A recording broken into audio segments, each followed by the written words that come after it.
Why does God allow suffering? If God is good, God is the highest goodness, so why would that goodness allow suffering? And it might be good to first identify the difference between pain and suffering, because they are two distinctly different things. Pain is a little bit easier to recognize the reasons for it. Pain is an indicator that we have fallen off the path of balance. Pain is a tool that karma flows through. Karma is the method for creation to bring us back to a space of balance. It's a method to help us realize when we've fallen off the path, when we have fallen into a state of harm of self or others through our choices. And that pain helps us to recognize, hey, something's off. So we can look at this simply of eating something that makes us sick or not feel well, something that's not designed for us to eat, and we feel poor after eating it. We've all been there in those moments where we've binge eaten something that does not feel good. And so we experience that pain, and it's not God punishing us. It's just simply an indicator to say like, hey, you're straight off the path, and here's a modality to get you back on it, so that I can remember like, hey, I could go through and have that experience again, but I don't really want to experience that pain. I would like to stay in that space of balance and health and well-being. So I'm going to avoid that one. So that's where we can see the goodness behind something like pain. So God is definitely working through that. Traditional religious ideologies portray God as if God is actively doing these things in our lives, which of course there's divine presence moving.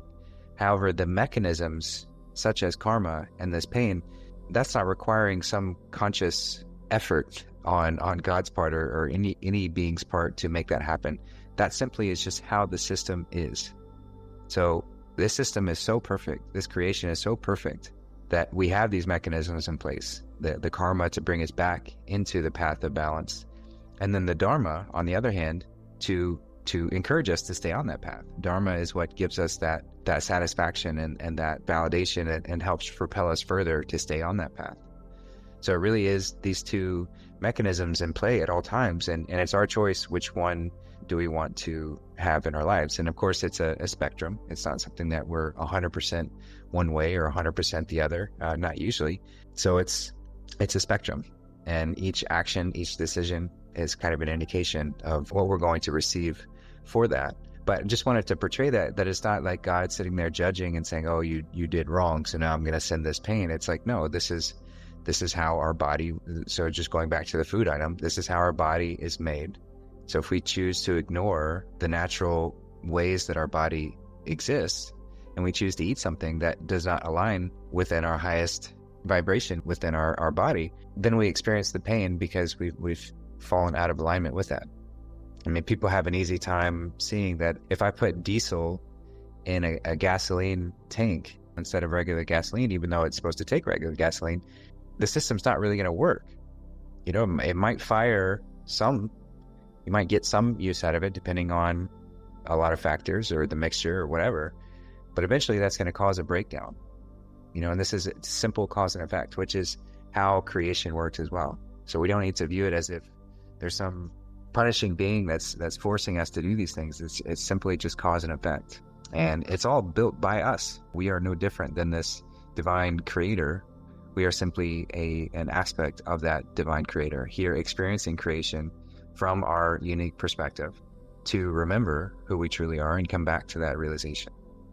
So the system is all built by us. So we don't need to take on this pity party or play the victim as if something else is doing this to us. We did this. We chose to have this immersive, full range experience where we get to experience the consequences of our choices, both feeling comfortable and feeling uncomfortable. So that would be, again, the karma, uncomfortable, and the dharma, feeling comfortable. And it's like the goal is that bliss, to stay in that space of bliss at all times. But of course we wander and we stray, and that's okay too. It's all learning. So just wanted to define what is pain to kind of lead into the definition of suffering. So suffering is slightly different than pain. Pain is like a momentary indicator. It's like that thing that brings us into that state of awareness. Suffering is when we have adopted pain so much it becomes a consistent part of our life, becomes a consistent part of us. It's a prolonged pain. When we ignore the pain, when we ignore the indicators of what pain is bringing us, and we stay in that space of pain, then that's when suffering begins. And suffering is completely a choice, all because we've ignored those indicators to get us back onto the path. So therefore we suffer. So there really is no need. There will always be pain, to some degree. There will always be some indicator of when we start to veer off. Many people have played the little board game Operation, or at least are familiar with it, to where you're trying to delicately take these, which is kind of a gruesome game now that I think about it, but trying to take these organs out of this man, and if you touch the metal to the side, it makes a buzzing noise, which is quite intense if you're trying to do so carefully. That's the same thing that pain does for us, is if we're not doing it carefully, if we're not staying in that space of balance and we hit the wall, there's that pain to bring us back. So again, suffering is when we ignore that. So if that metal tool playing that game of Operation, if we just laid it on that metal side and it's just making that horrible noise consistently, that would be suffering. So there's no need for suffering, because if we're paying attention, if we're conscious, which the whole kind of point of this is to step back into our conscious being, our conscious self, then we're never going to allow that pain to lead to suffering. That pain will always be a short-term indicator that something needs to change. I need to pick the tool up. I need to move it in a way to where it's not making contact with that loud buzzer creating source. And therefore I don't have the suffering of this just annoying noise continuing to proliferate. The only reason we have suffering is because we have ignored pain. We have ignored karma in a myriad of ways consistently. So going back to the question, why does God allow suffering? And I guess the answer really is God allows anything. Free will is paramount. Free will is absolute. So God will never step in and break that free will access, our choices and what we'd like to do.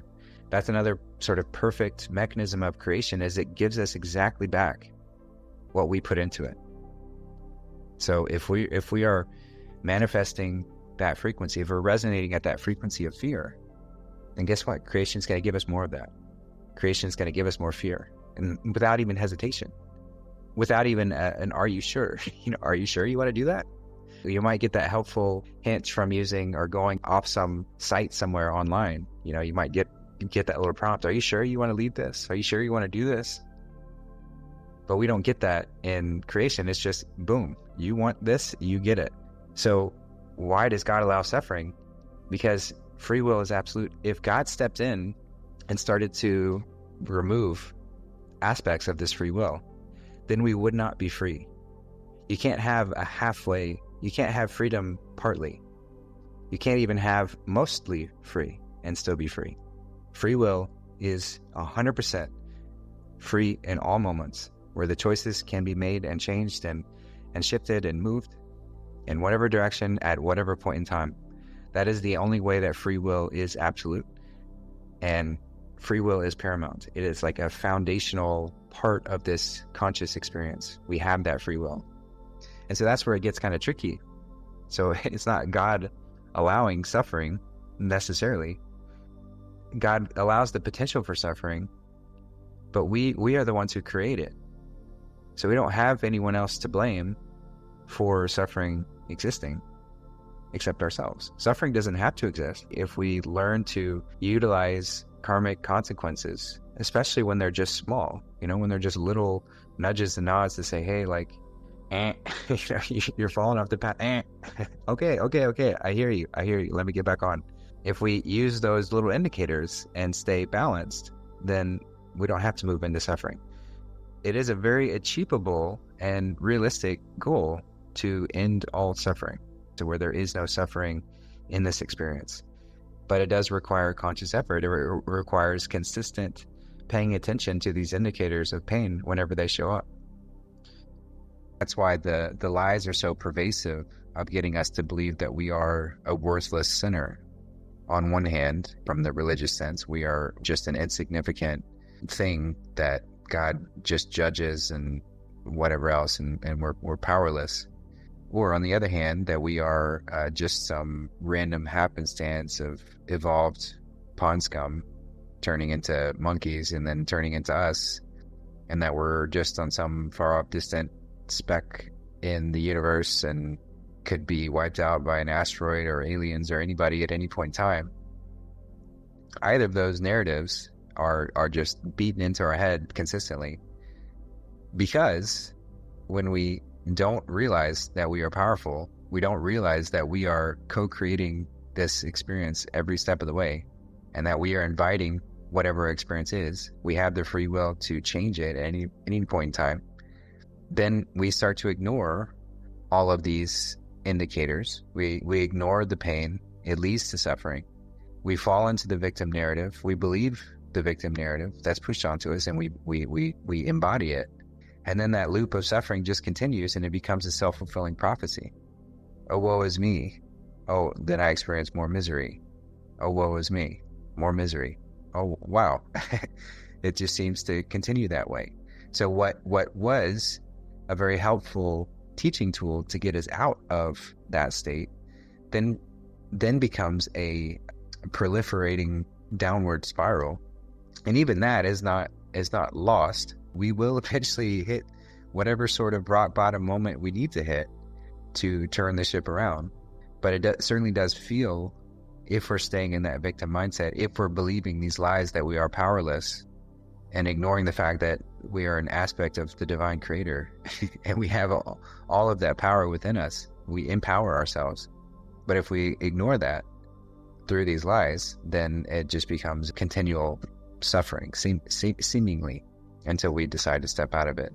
So that's why, of course, these lies are so pervasive and taught everywhere in every institution. The quote-unquote science route teaching the evolution mindset that we're just insignificant and life is just happenstance, and then the religious worthless inner idea all keeps us primed and ready to lock into the victim mindset or the apathetic mindset of just like, fuck it, nothing matters. So why even bother trying? Why even pay attention to what I'm doing? I might as well just enjoy myself, engage in the sensitive pleasures of the flesh and ignore the rest. So it makes sense why we've fallen into this way of being, and why the slippery slope got more slippery as we went along. But now we're starting to remember that I had the key all along. I had the ability to change this all along. So I need to get out of the victim mode and start taking responsibility and start making these changes. And recognize that I, as this individualized egoic character construct, am not exempt from the collective experience that we're all having, because that's all me too. So if me is suffering anywhere, then that suffering is going to bleed into the collective experience that we're having. I don't need to get caught up in the idea that I can somehow just separate from all of that and alleviate all my suffering. We can, to a degree, by that framework perspective shift, recognizing that suffering is only there when we possess it. And at the same time, the external circumstances might not shift immediately just because I have that mindset shift, because we are all collectively bound, and because it exists in multiple timelines, multiple ways. So doing what I can in all moments to shift in that way, but not letting the external circumstances dictate or lead me to a state of apathy or giving up. Whatever I'm doing, I'm chipping away at that collective suffering. So even if I'm still suffering myself or going through some very challenging situations, I'm chipping away at that. And my perspective around that, to say, okay, I don't need to suffer because of this, even just regardless of how challenging that situation is, I'm still going to move forward. I'm still chipping away at that big collective suffering and what we're going through. So it gets nuanced, and people have a hard time with this concept, especially when you're dealing with innocence, when you're dealing with people who maybe can't physically protect themselves. Why would they suffer? Why would a child be born with a birth defect? Why would they experience the horrific choices of their parents with injecting them all of these experimental poisons? Why would that child who's done nothing in this lifetime to deserve that, why would that lead to this child suffering? Or why would anyone experience suffering seemingly outside of the circumstances that they've encountered. This gets into potentially triggering perspective.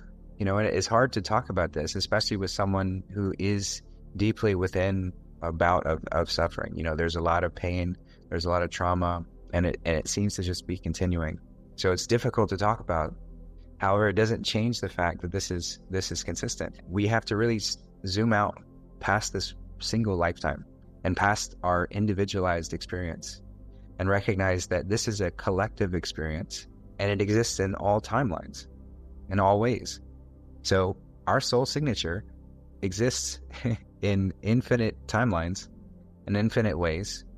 We are just here tapped into the one consistently. Of course, we can tap into all of them.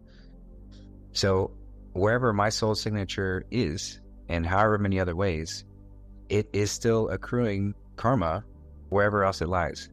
So we've heard the terms, maybe past life karma. It gets hard to conceptualize because it's not really the past.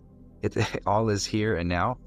But just for the sake of viewing it from a mental perspective, from our limited minds, we can't really conceive of that multi-layered experience where everything is now. It's very, very challenging to do that, and we can really only go so far in that. So just imagining the linear perspective as if it is a quote-unquote past life, the karma that has been accrued during that lifetime has to be rebalanced at some point. So when we start to see this from that higher lens, that this soul signature exists in infinite variations, infinite timelines, and is experiencing that those free will choices and consequences in whatever capacity, then it starts to bring us back into the reasons, not that we need to justify or figure out all the reasons why suffering might exist, but this leads to a knowing of like, okay, there is nothing that exists outside this balance, this continuous rebalancing of nature. This natural creation is constantly working to bring itself into a state of balance. So anything that exists outside of that balance is going to be rebalanced. So if our soul signature in another timeline has operated in a space moving out of balance, there has to be a correction point. And sometimes the greatest way to experience a correction is for that soul signature, your soul signature, to experience the consequences of those actions in a different lifetime. And I'm not saying this because even talking about this can lead people to a state of feeling helpless or hopeless, as if I'm just a victim to some other lifetime where I've made choices that I'm now experiencing the consequences of, and I can't do anything about that. And I'll just put it very bluntly that kind of attitude is only going to perpetuate that rebalancing. So the point of feeling that pain and those consequences is to bring balance back into the self, to recognize, okay, this is happening for a reason. I don't need to know all the reasons why, but I need to stay in that space of trust that this is happening for a reason. I'm here to learn something. I'm supposed to experience something from this. And so that's taking it from the perspective of past life experiences and why something might be happening. Looking at this linearly, which linear time does not exist in this way, but just from a conceptual point of view, looking at our future lives, or even just the future timeline in this particular moment of where I'm at now and where I need to get to. This is all being considered in the grand cosmic experience that we're having. This is explained very well from a human design perspective, especially for anyone who has a 6 in their chart. So if you haven't looked into human design, is a phenomenal way, modality of looking into how we show up. It takes astrology, sacred geometry, and a whole wide variety to determine what our soul signature is like here in this space. And one of those factors is the number 6, which is the role model. And one of the aspects of the role model is quite a lot of challenges early on in life. It's a period of often claimed to be 50 years before those challenges really balance out to the point where that individual is able to utilize what was learned from those challenges. So it just shows the sort of higher purpose behind why somebody might experience something that we would akin to suffering or pain. Why somebody might experience challenges within that. It's to get to that space where they can embody that highest role model character so that they can bring those lessons to others. Because again, we're all connected. So we got to get away from this individualized idea that it's all about me, because it's truly all about us, which is all you. I mean, it's just you an infinite number of perspectives. So that also adds another contributing factor to why something might have happened. Again, we don't have to know exactly why. It helps to just give that grace and allow us to lean into that trust that everything is happening for a reason. So I might go through this experience so that I would learn what it's like, and I might experience some hardship because of it so that I can help others avoid that hardship. And I'll just give a personal example. I don't have a 6 in my profile, but everyone goes through these lessons so that we can have that under our belt and be able to share with others. So just back to the personal example, when I shifted my diet and my food choices away from the conventional eating everything, all sorts of processed foods, all sorts of garbage all the time, when I shifted out of that and into a frugivore way of being, eating, I started on 100% raw, and for the most part, I do stay very consistently raw. When I first stepped into that, because it was sort of uncharted territory for me, I went hard and fast. When I made up my mind, I dropped alcohol, I dropped all animal products, meat, dairy, eggs, I dropped all processed foods, I dropped all cooked foods for quite a while, and I went straight into it. And I experienced the state of euphoria and heightened sense of awareness for a period of about 2 months, I'd say. And then after that point, it started to kind of go downhill, or it felt like that, where I lost a lot of strength, I lost a lot of weight, I lost a lot of hair, and I was able to pull myself back into balance to where my body could slow down by going back into some cooked foods for a period of time. And now I'm in a space, I'm glad that I went through that, because now I'm in a space to where my body is balanced, to where I can go prolonged periods of time 100% raw and not have those same feelings come back. So just finding that balance with that as my body is transitioning back to this state where it can truly optimize and utilize these higher forms of food. So my point is why I went through that experience is so that I could help anyone else going through that same sort of transition, to where I can warn people, maybe it's not best to go hard and fast all of a sudden, everything all at once. Now, some people maybe still want to do it that way, and I don't think there was anything wrong with me doing it, but it did give me that experience that I wouldn't have had any other way to help people transition a little bit more slowly, so that these sort of hard and fast consequences of biting off perhaps more than I could chew, I can impart that wisdom to others. So that's my point is, and we can all think of things in our lives where we've gone through them and it might have been very difficult. And in the moment we were experiencing, we're like, why is this happening to me? Like, what is this? I didn't do anything to deserve this. And then it might be years later when we're imparting that wisdom of what we learned, overcoming that challenge, we're able to give that to somebody else. That's when it makes sense. That's when it clicks. That's when you realize, oh shit, that's why I went through that. That's why I went through those things, in order to learn so that I can impart this wisdom on others, because we are all connected. So if any of us are suffering, or any of us are setting ourselves up to suffer, making choices where we're leading and engaging and working towards that path of suffering, then we're all suffering. It is where we go one, we go all. It is a collective experience that we're having. So again, taking a step back and viewing the possible reasons of why I might be experiencing this thing that I view as very challenging, can be because of past life rebalancing. It can be because of future possibilities, future timelines opening up. And it's all for this collective assistance. It's also that we can rebalance as a whole. And God never gives us more than we can handle, right? So we never earn more than we can deal with at any point in time. So those who experience quite a lot of hardship, I imagine at a soul level are extremely powerful to be able to handle those kind of things, and are being set up to dispel some of that rebalancing that needs to occur, but also to learn those lessons so that balancing can be brought into others. It can really be brought into a space to where others can benefit from that, to where a lesson learned by somebody, one individual, can then be shared with countless others, to where others don't have to go through that same.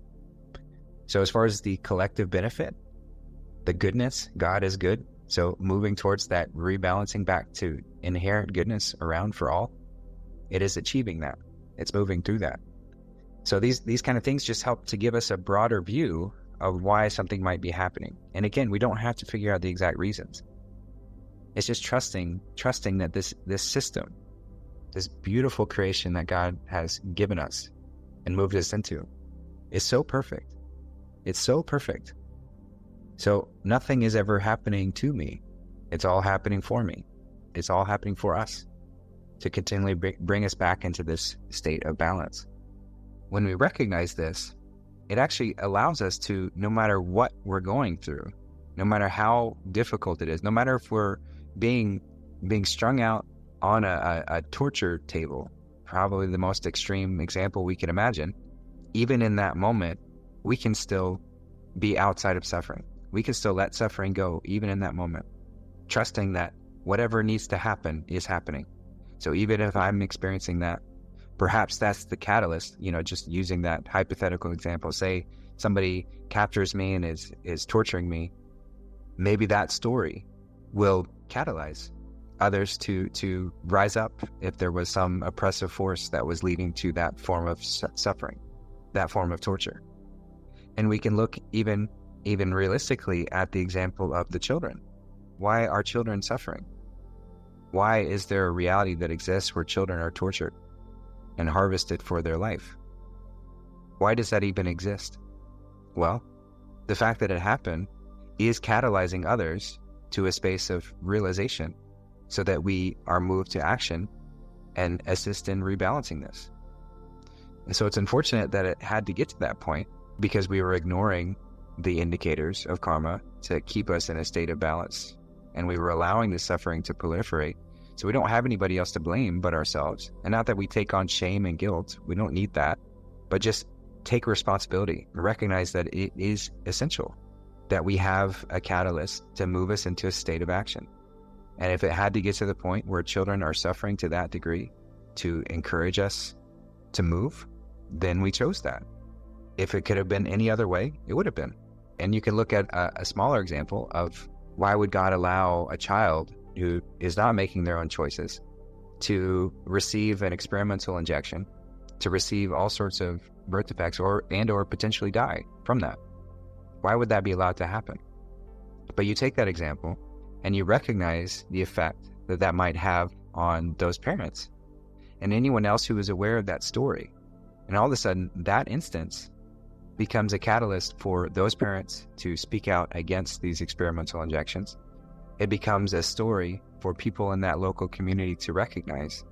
And it becomes an opportunity for us to step away from this continuous suffering of abandoning our sovereignty and giving our power away to this medical mafia. So when we take a step back and view these things not from a specific lens of one instance, one lifetime, and look at this from a grander scale, and stop getting into this idea that death is some ending point. This is all a collective experience that we're having. Then we can get away from this lower victim mentality mindset that keeps us trapped into these ideas. And even getting trapped into those ideas of victimhood, that is suffering. And God's not doing that to us. We are doing that. We take that on and we assume that position and we start to spin in our mind in that space. And then we prolong and extend our own suffering. So again, it becomes a choice to let go of that. It becomes a choice to recognize that whatever is happening is exactly what's needed to bring us into a space of balance. And so the reason why there exists so much suffering now is because we've abandoned for so long our conscience, that inherent force within us that's always bringing us back to a space of balance, that knowing that something is wrong. We all have that within us. We don't have to define that. There doesn't have to be laws to define what goodness is and what is right. We know this, but somewhere along the way, we said it wasn't important enough. It wasn't important enough to do what was right. And we would just abandon that. We would just allow whatever to happen. Oh, that's not my problem. Oh, it doesn't affect my family, so what do I care? Oh, it's not my neighbor, so what do I care? And that's the attitude that got us here. So we got to get back to this space of recognition that we are all parts of the one. So anything that happens to any of us, any pain experienced by anybody, is an indicator of like, okay, rebalancing needs to occur. So just again, back to the question, why does God allow suffering? Because free will is paramount. And we chose to suffer.